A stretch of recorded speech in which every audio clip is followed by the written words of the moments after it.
Now we're going to go on and do the last two laws of indices, and it's actually law 6 and 7 that are the hardest. So these are very straightforward. In fact, they're nearly obvious. So law 8 tells us that if we have two numbers multiplied together and raised to a power, then that power applies to both of them. So let's write some words on that. A power on two numbers multiplied together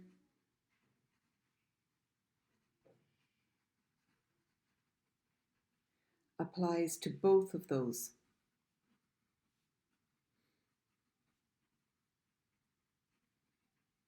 Both numbers. Let's look at an example of how we use that.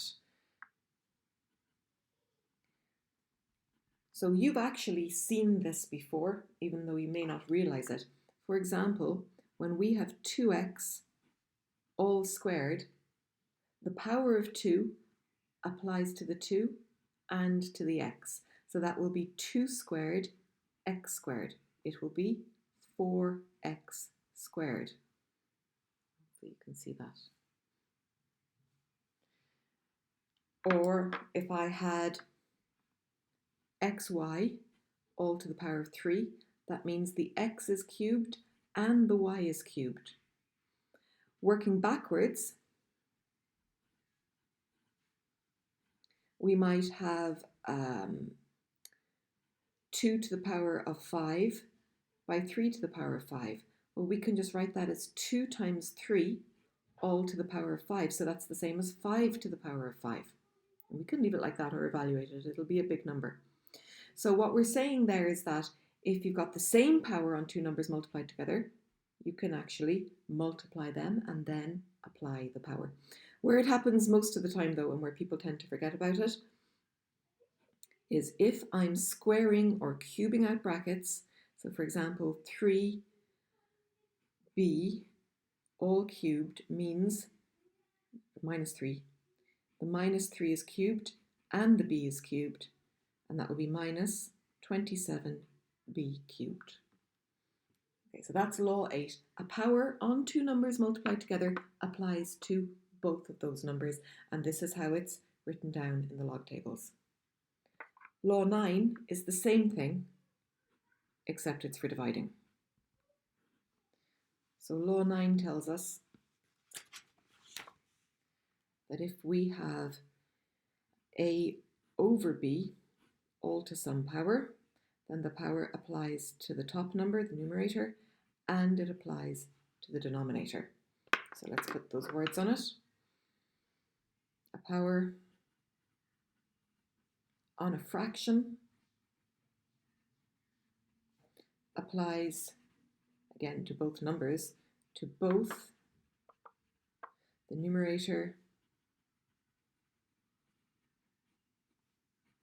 and the denominator. And again, we'll look at some examples with that. For example, we might have 3 over 5 all squared, and that will be 3 squared over 5 squared, which we might write as 9 over 25, something like that. An interesting thing happens if we do, for example, a minus power. So if I had 15 over 31 to the power of minus 1, what does that do? Well, that will be 15 to the power of minus 1 over 31 to the power of minus 1. But remember what a minus power does. A minus power, a negative power, moves the denominator up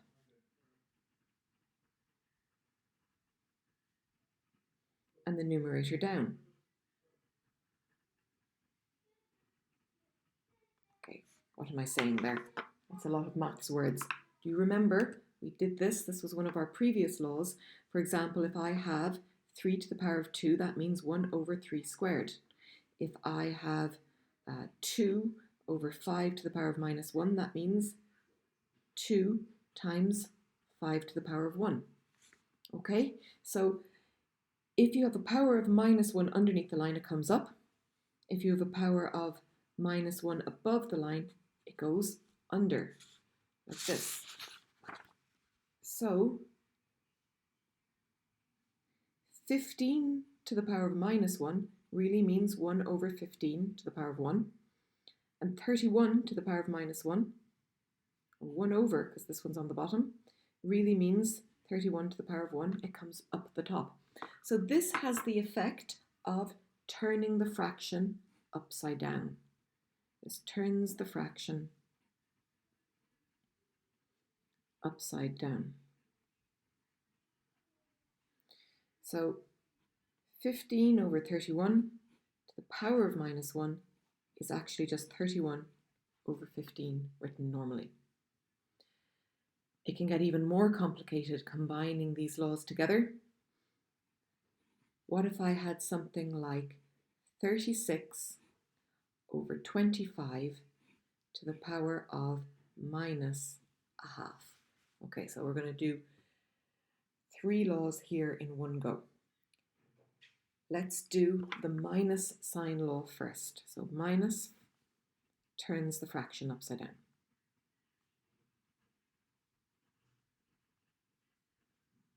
We're going to apply that first.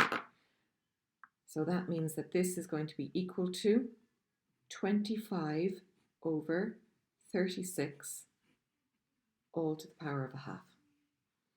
The second thing we're going to do is remember that that power of a half applies to both of them. So the power applies to both.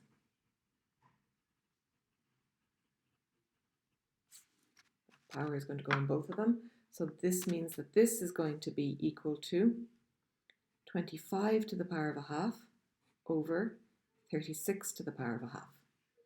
And then the final thing we're going to do, this is 1, 2. The third thing we're going to do is remember that a fraction power of a half means square root. So if I have a power of a half, that means that I have a square root. So this is going to be the square root of 25 over the square root of 36, which is just 5 over 6. Now, you could do that. You don't have to show every single step out like that, but that's what we're doing. So the minus here turns my fraction upside down. Power of a half, I square root it, and I must do it to both of them. Okay, so I am going to ask you to practice with laws 6, 7, 8, and 9 tonight for your homework, and I'll put that up on Google Classroom. Let me just put this where everyone can see it in one go, especially maybe that last example there. Thank you.